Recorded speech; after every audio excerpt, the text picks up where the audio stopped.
இன்றைக்கி நம்ம section 192A டிடிஎஸில் இருக்க செக்ஷன் 192A பார்க்க போகிறோம்.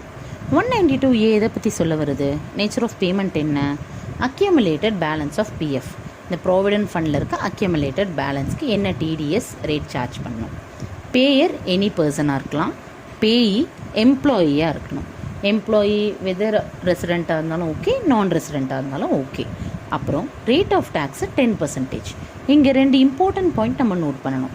ஆல்ரெடி நம்ம டிடிஎஸ் இன்ட்ரடக்ஷன் சாப்டர் படிக்கும் போதே நான் சொல்லியிருந்தேன், TDS at the time of payment தான் பண்ணணும் அப்படின்றதுக்கு 7 கேசஸ் இருக்குது அப்படின்னு சொல்லியிருந்தேன் இல்லையா? அப்போது இந்த 192Aவும் ஒன் ஆஃப் த கேஸ் அதில். அப்போது டிடிஎஸ் எப்போ இதில் டிடக்ட் பண்ணணும்? At the time of payment அப்போ. Okay, next second important point, TDS எப்போ டிடக்ட் பண்ணணும்? இன்கேஸ் த பேமெண்ட் அமௌண்ட்டு 50,000 ரூபாய்க்கு மேலே இருந்தால் தான், 50,000க்கு மேலே இருந்தால் தான் நம்ம டிடக்ட் பண்ணணும்.